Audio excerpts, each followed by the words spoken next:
official opposition in this province after they might maintain to get about 12% of the votes here in Mpumalanga. But let's speak to the people who actually went out and voted here in Mbombela, downtown in Mbombela. Let's speak to the people that actually went out. Let's speak to this mama. Mama, did you go out and vote and ucabanga ukuthi party oyivoteleng izowina na or iwinile or ucabanga ukuthi yenza kahle? Yenza kahle. Uvotile manje ujabulile ukuthi party yakho yenza icabangela ukuthi yenzile kahle kuma vote? Mina lami yende kahle. Esayitini lami yende kona kahle. Yende kahle esayitini lami. Uzocabanga ukuthi maybe izolisita especially abantu abasebenza na emgwaqweni uzolisita ukuthi maybe lisebenze ku ama area are right. Basitshele njalo sibatosisi. Siyabonga mme. This woman is saying that maybe hopefully the government that they voted for will help them. Let's speak to the people also who work here in the talk to us about the party that you voted for. Do you think the party that you voted for is doing very well, especially with the result of the that have come out overnight and also still coming out this morning? Okay. Ngikhulumela ini? Iparty yakho cabanga ukuthi iparty yakho eyenze kahle or how is it? Oh, mina ngokubona kwami ngicabanga ukuthi yami hayi yende kahle angathi kulabanye bantu ucabanga ukuthi maybe isolisita na esabantu abasebenzayo nabantu abasebenza ngicabanga ukuthi hayi kule lona lezayo mhlambe khona lishintsho lonto bakhona ngoba kule game lesibuya kuyo bekungahambi kahle mhlambe kuleni game ngiyathemba ukuthi kukhona lishintsho lonto bakhona. Okay, manje lizo celebrate kanjani namhlanje ma IEC release ama result ngo 6 o'clock? Umbuto so ngatutapu so njani? Where are you going to celebrate and also celebrate kanjani? You celebrate kanjani for ama results? Okay. Okay, siyabanga. Let's speak to more people actually here that they just talk to us about how you're going to celebrate today, because most of the people that we've spoken to here, they're saying that they voted right. Ungakhuluma ngeSwati mbuthi wami ukuthi usitshele ukuthi wena also celebrate kanjani? Yeah, nesimo sakhulu ngoba ngivotele ANC, ngiyajabula kakhulu ngoba ngikhulela kuyo bhuti.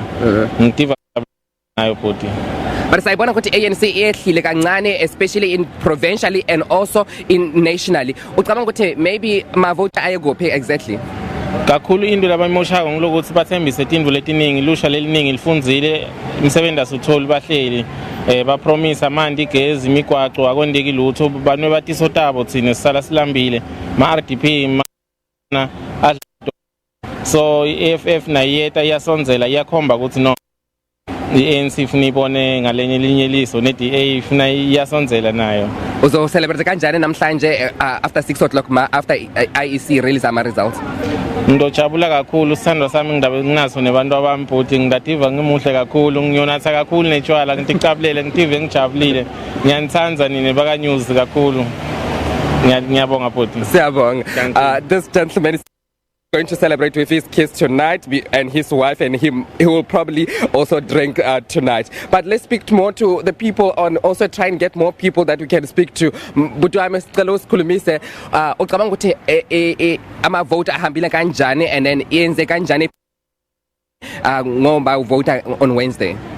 No, ngicabanga ukuthi bavote hambe kahle mlungu, although noma ngabe letinkieti vele was like never vote kabili nan, but I think it was fair enough lele kwendekile from ku EIC. Ngicabanga ukuthi konke ku right mlo. So you are very happy with what has gone down, and also do you think the party that you voted for has done well? Yeah, ngicabanga ukuthi la ngoba vele obvious ngihamba neCongolos yabo ngihamba So ANC angicawusi mlungu isebenze kahle kakhulu, although sibone ama percentage akasafana sekuqaleni ehlile kancane nani. It means isho ukuthi iANC kufanele pick up amasokisi from now on so that ingalangeli balandzeli bayo. Okay, how are you going to celebrate tonight? No, as long as winile mlungu, sonke sojabula nje mase vele ama results akaphumile already njengoba sekaphumile. Siyabonga mlungu. Okay, there you have it. A lot of people here saying that they voted for the ANC, and also that the fact that the ANC didn't do that well, and also they managed to lose some of the points here in Mpumalanga and also across the nation. They're saying that although the ANC has to pick up their success and deliver service. Desiree? Tumelo, thank you so much for that update, and we will continue to round up all the other provinces as we go along our discussion and back to our discussion with Mr. Terry Tselane. The domestic and international observer missions, especially the SADC one, has said that this has been a free and fair process. But I was interested in an opinion by the head of the Electoral Institute of Southern Africa's head, the former president of Nigeria, Mr. Goodluck Jonathan, who said that even though there have been reports like the ink issues, concerns with that, the possibility of people double voting, even though there have been those concerns, this particular election, the South African election, has sufficient structures within it, sufficient stakeholders within it to allow it to be a credible election. Do you agree with that sentiment? Absolutely. I mean, the beauty about the electoral system in South Africa is that it allows for transparency and for accountability, in a sense that, at the voting station level, before you even open the voting station, you've got to show all the political parties, agents who are there, as well as observers, that there is nothing in the ballot box, and you start with a vote in there. The party agents are there; they are observing every aspect of the process, and I think all those aspects, the fact that you've got accountability, you've got transparency, does to a large extent inhibit any possibility of interference with the will of the people. So now looking forward to results later today, the Economic Freedom Fighters, the ACDP, the Good Party, well, the DA has still said that they're demanding that audit, but the EFF, the ACDP and the Good Party have come out to say that notwithstanding some of the complaints that they have, they would like to go ahead and accept the result as it is. So are we seeing the African National Congress come into power again?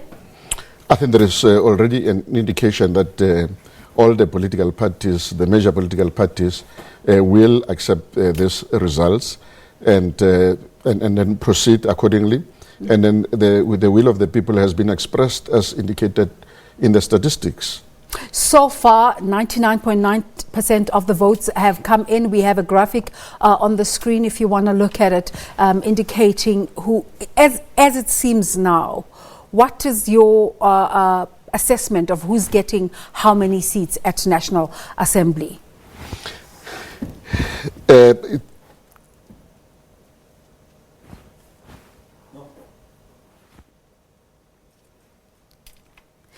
As it seems now, the ANC at 57.5%, the DA at 20%, the EFF at 10%, the IFP still making a good showing, specifically in KZN. So still bigger representation for the African National Congress? No, absolutely. Even though, as you can see, the ANC numbers have gone down, but they still remain the ruling party, with the DA as the official opposition and then EFF coming third. Again, like we started at the beginning of the conversation about there will always leaving some space for error when you're running an election. When you look at the turnout and it says 66% at 99.9% voting districts counted, that's pretty impressive in terms of international standards, isn't it? Absolutely. I mean, to be able to get this kind of results within such a short space of time, I think it's commendable. particularly because, as you know, we're still using the manual system. The only time when the information is captured, it's when a person goes to the municipal office where the infrastructure of the IC is, and it is then transmitted electronically. But the actual voting in South Africa is still manual, and therefore it takes a long time to deal with the manual processes, the voting itself, the counting, and then making sure that the numbers reconcile. It's a massive operation. It's difficult. It's complex, but to be able to get the results by this time, I think it's quite impressive. All provinces have submitted their counts, their tallies, save for Gauteng. What could be the hold-up in Gauteng? You've got bigger numbers in Gauteng, and because you've got bigger numbers from the voting stations, you've got to make sure that all those numbers are captured as well. And because you've got auditors, by the way, in all capturing sites, you've got auditors as well. They've got to make sure that everything goes according to plan. If there are queries, there are things that they refer to as exceptions. Exceptions, basically, it's an area where there is a query that has got to be dealt with. I'm aware that the provincial electoral officer of Gauteng, Thabo Masemola, has been working tirelessly to make sure that all those exceptions are addressed. Yes. And hopefully before long we will now receive all the results for Gauteng and for all other areas where the results are still outstanding. Actually, as we speak, the result is at 99.4% counted and looking at 53.2% for the African National Congress, which means they comfortably now retain their lead. But can anything happen at this stage to change this picture? I doubt it. I think this is likely to be your final results, but we will see what happens when the remaining results is issued. But I think it is unlikely that this picture is going to change significantly. Let's just break down all of the provinces. Where were the big stories for you?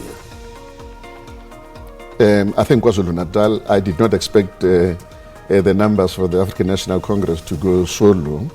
I thought because it's always been one of the strongest provinces for the ANC, the numbers were going to be much higher.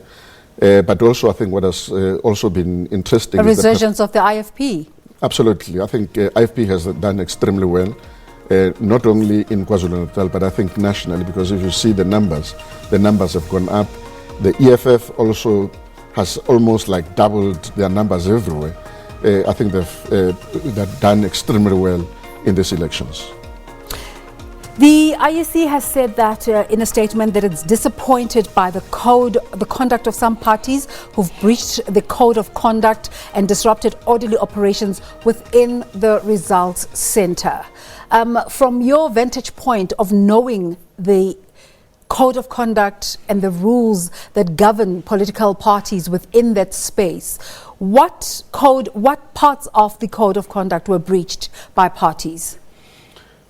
Well, and I agree with the Commission on that aspect, that political parties have got to be circumspect about what they do in relation to electoral processes.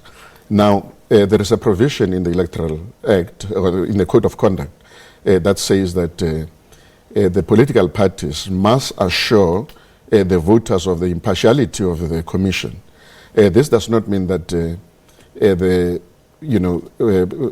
irregularities that are identified cannot actually be attended to, but also because the Electoral Act provides for any of the political parties to raise the issues either through Section 55 or any other provision in law, because we've got so many levels. I mean, you've got Section 41 that enables a party to object during voting before a voter is issued with ballot papers. We've got Section 48, which also enables a political party to object during the sorting of the ballot papers. Section 49, which deals with counting, and Section 53, which deals with objections dealing with verification. Now, all these levels enable political parties or anybody who feels that the process has not been followed to object and to deal with those issues, and those issues are dealt with by respective levels within the organization. Now, Section 55, as I suggested to you, relates now to election results material to the outcome of the results. Those are dealt with by the Commission, and if a political party is unhappy with the process, they're supposed to raise that objection with the Commission. But if they are also still, they still feel aggrieved by the decision of the Commission, then they can escalate that to the Electoral Court. So you've got so many aspects and platforms that political parties can take advantage of when dealing with queries or objections. I'd like to look forward and look back just a little bit, look back to the 2016 local elections, where we were expecting results to be announced, which was quite a decisive moment for electoral elections in South Africa and for yourself personally. I don't know if you want to touch back on the incident that was not so very nice, but you're not obliged to. Now, using that and going back to what to expect at 6 p.m. tonight, what sort of processes are underway right now in preparation to that? But starting from 2016 and looking back to 6 p.m. tonight. Well, let me put it this way, that we have moved on. We are now in 2019. I think some of the issues that were unfortunate in 2016, we should actually go on as a society and not focus too much on that. But like I've said, it is important for political parties all the time to show respect to the officials of the Commission as they perform their responsibility. Those who do not perform the responsibilities according to the rules, there are avenues through which they can raise those issues. And processes that are underway right now, especially in terms of the IEC in preparation to announce the final result. Now, as we've indicated, there are still a few areas that have got to be attended to. You've got to deal with the exceptions as they are currently doing, because almost all the results now have been captured. Yeah. The only thing that is I think it's important to mention to the viewer that not all the complaints and objections will be, it will be possible to deal with them within this time frame. Section 55 objections requires the Commission to deal with them before the announcement. So you may find that where the Commission is currently sitting, they are looking at the last minute objections that are raised by the political parties. They are dealing with those. And other parts of the organization now are busy preparing for tonight, making sure that the IT system works properly, that the seats allocation is done properly. They are going to be looking at every aspect to make sure that nothing goes wrong, and the projection of the results when the time comes is done properly, and then it's the end of the show. What kind of objection would halt the process of announcing the results? If the Commission sustains an objection, and that objection is material to the outcome of the results of the election, it would mean that the Commission would not actually be able to release the results, and then there are various aspects that they can use in law. Mm-hmm. If you look, for instance, in Section 56 of the Electoral Act, it empowers the Commission or the Electoral Court to discount certain results. Now, if for instance, as a result of the audit that the Commission is doing, they found that there were so many irregularities that certain results have got to be discounted. They will invoke Section 56 to be able to do so. And if it is very, very material to the outcome of the final results, then it would mean that they would not actually be able to proceed with the announcement. But I think they are quite confident with whatever preliminary assessment that they may have done thus far, that all other results, rather objections, will not really result in material difference to the overall outcome of the results of the election. some of the important community or government structures that came through to prop up the credibility of the process has been Stats SA, the South African Police Services. What are some of the important stakeholders within this process that make it a foolproof process? There are many, but let me start firstly with the political parties. Political parties are a major stakeholder in the electoral process. And fortunately, you've got what they call party liaison committees from national, provincial, and local level. Those play quite a critical role. I mean, the local PLCs, before the appointment of the presiding officers and deputy presiding officers, their names are given to the party liaison committees at a local level. They scrutinize them to see as to whether, to ascertain the suitability of those presiding officers and deputy presiding officers. So from early on, before you even start with the election, the party liaison committees are already working to assist the Electoral Commission to perform its responsibility. They are an advisory structure and they play an important role. Now, apart from the political parties, you've got international observers. Election observation is an important instrument in terms of safeguarding the credibility and integrity of the elections. You have seen how they perform their responsibilities and they've already given the reports. But also there is an interaction between the Commission and civic organizations, traditional authorities, faith-based organizations. They play also an important role in terms of voter education, dissemination of information, but even yourselves as media.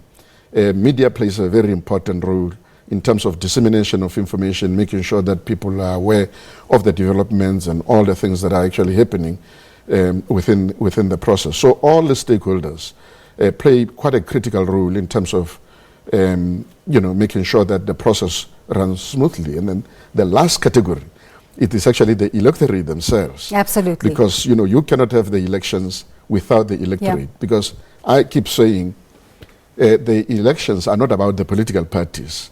They are about the will of the people. So you using the political parties as a vehicle to express the will of the people. But the most important is a voter. So the leader of the Democratic Alliance, Mmusi Maimane, in announcing the position of his party in relation to the results, was saying that they're very glad that they've retained the Western Cape, but also saying that they're now going to look forward. They're going to work hard to make sure that they perform better in the next election. What can the IEC, the political parties, and everybody involved do better to make sure that the next election is run much better than this one? What is going to be happening immediately after the elections, the Commission is going to be receiving all these reports from the observers, and there's going to be a debriefing session where now all the provinces of the Commission, together with the national, they sit together, they look at the reports from the staff, they look at the experiences, what actually happened, what transpired during these elections, and then also sit with the political parties, receive information from the political parties about their experiences. That information is used to refine the systems so that by the time you go to the next elections, all those hiccups that emerge during these elections are attended to. But I've already indicated to you, for me, the most critical aspect now is to make sure that Section 24A is repealed, is completely removed, because as I've said, it's outdated, it no longer serves the purpose. In fact, it's a hindrance to the electoral process. So in your previous life, we could not ask you how you feel about the outcomes. As we wrap up this conversation, what are your thoughts? I'm glad that the process has gone well. It is important for the stability of our country, the stability of the economy. And now it is for those political parties also to go back, reflect on the results, and then see what else can be done in order to improve, like firefighters do after extinguishing fire. You prepare for the next one, and I'm sure the same with the political parties. They'll be preparing for the next fire. Tselane is the Executive Chairperson of the Institute of Election Management Services in Africa, IMSA. Thank you so much for indulging us and just helping us make sense of the outcomes of this election. We're going to take a break. You're watching The Agenda. Stay with us.